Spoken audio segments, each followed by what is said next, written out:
ला हौला वला कुव्वत, ला हौला वला कुव्वत इल्ला बिल्लाहिल अलीय्यिल अज़ीम।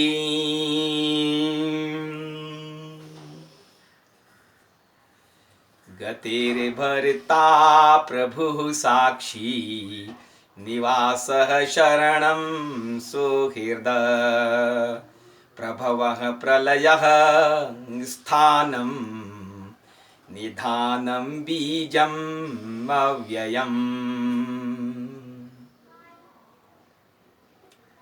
ला हौला वला कुव्वत इल्ला बिल्लाहिल अलीय्यिल अज़ीम।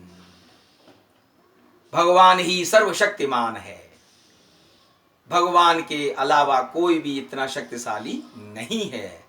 अल्लाह इज ऑल माइटी। और ये शब्द सह शाहजहां जिसने ताजमहल बनाया था, ताजमहल और मुमताज महल, उन दोनों को एक फर्जंद थे, बेटे थे, उनका नाम था दारा शिकोह।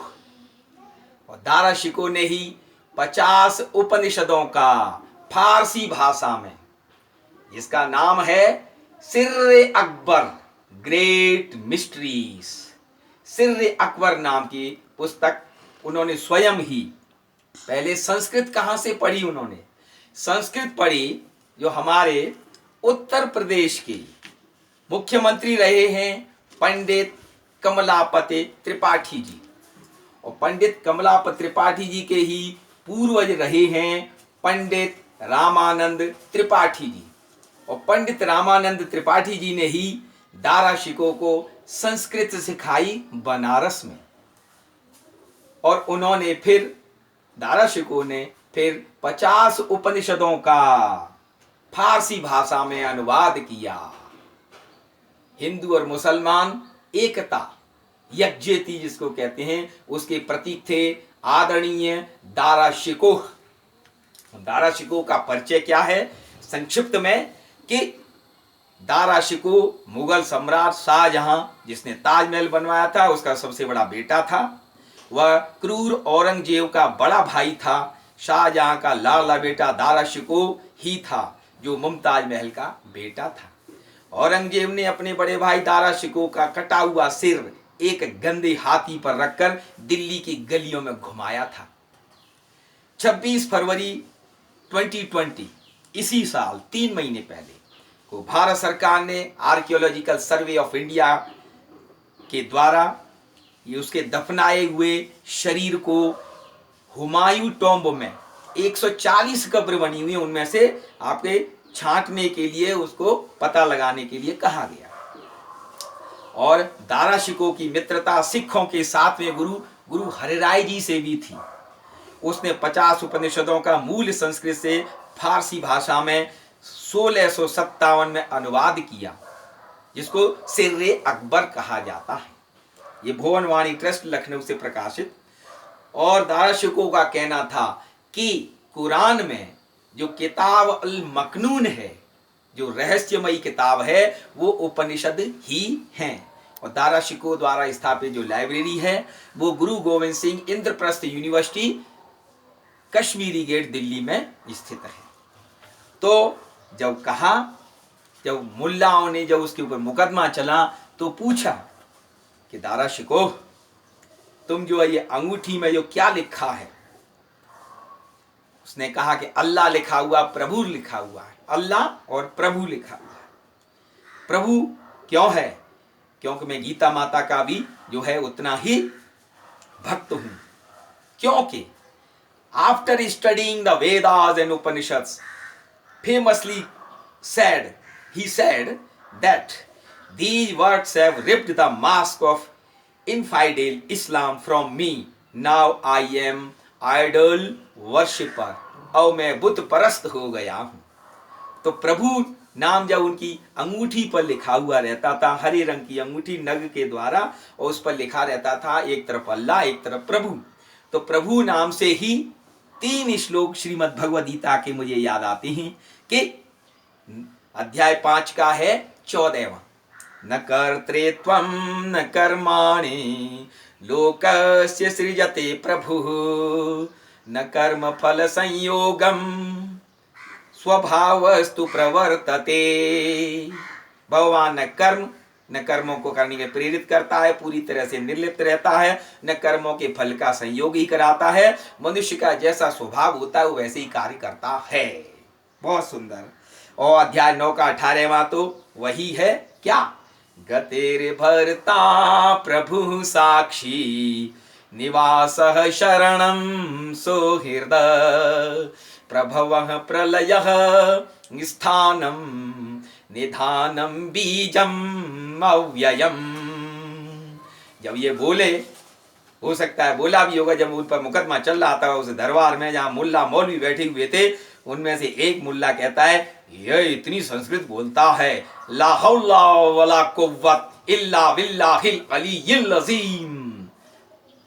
तो जब फारसी में और संस्कृत में बात होने लगी तो उसी का हिंदी में तर्जुमा क्या है गतिर भरता प्रभु साक्षी का, वही अल्लाह वही प्रभु है, वही अल्लाह वही प्रभु है, सभी रूहों का आराम गाह, वही रहमान परम निधान, वही सबकी करे परवाह, वही सृष्टि का कारण है, वही करता रहे संहार।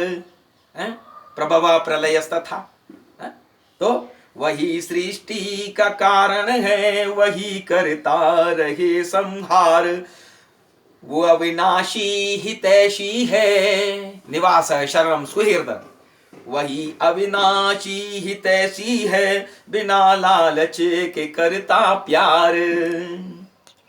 तो जब मुल्लाओं के सामने ये सब कुछ फरमाया गया तो वो कहते हैं ये तो बड़ा उस्ताद है। फिर अध्याय 11 का जो चौथा श्लोक है वो भी बड़ा सुंदर है, उसमें भी प्रभु शब्द आया है। कैसे, मन्यसे यदि तच्छक्यम मया द्रष्टुमिति प्रभु योगेश्वर ततो मे त्वं दर्शयात्मानं अव्ययम। हे ईश्वर, हे प्रभु, अगर आप ये समझते हैं कि मैं आपके उस नूर को देख सकता हूं, उस कोहिनूर को देख सकता हूं, तो आप मुझे, हे योगेश्वर, हे प्रभु, मुझे उसके दर्शन कराइए। तो उसी का संस्कृत का श्लोक का है, ए मेरे अल्लाह मालिक, ए मेरे अल्लाह मालिक, खुशी से यदि कर दे मंजूर, तो मेरे दिल की एक ख्वाहिश देखना चाहूं वो नूर। इतने सब तर्क हुए और दारा शिकोह जो कि हिंदू मुसलमानी एकता का प्रतीक और आदर्श था, फिर भी औरंगजेब के कहने पर उसको जो है उसका सर कलम कर दिया गया। तो ये इसी प्रकार के विचारों को यहाँ बताने की, समझने की, पारस्परिक मेल बढ़ाने की आवश्यकता है। और ये जो पुस्तक लिखी गई है श्रीमद् भगवद गीता और इस्लाम, यह भी मैंने और डॉक्टर मोहम्मद हनी खान शास्त्री जो कि पद्मश्री रहे हैं, अब तो उनका इंतकाल भी हो गया है, और राष्ट्रपति कोविंद जी द्वारा उनको पद्मश्री उपाधि दी। और ये श्रीमद् भगवद गीता और इस्लाम, और ये डॉक्टर मोहम्मद हनीफ खान शास्त्री, और ये आपका ये मित्र महेश शर्मा। तो दारा शिकोह की बातें बिल्कुल एकदम सही हैं कि फिर से सुनिए प्रभु के ऊपर ये जो श्लोक है, गतिर भरता प्रभु साक्षी निवासः शरणं सुहृद प्रभवः प्रलयः स्थानं निधानं बीजम अव्ययम। तो भगवान अल्लाह, खुदा, परवरदिगार उन दारा शिकोह की आत्मा को, रूह को शांति दे, परम शांति दे, क्योंकि वो उपनिषदों की शरण में आए और उपनिषद, गीता माता सबको शांति, परम शांति प्रदान करती है। ओम।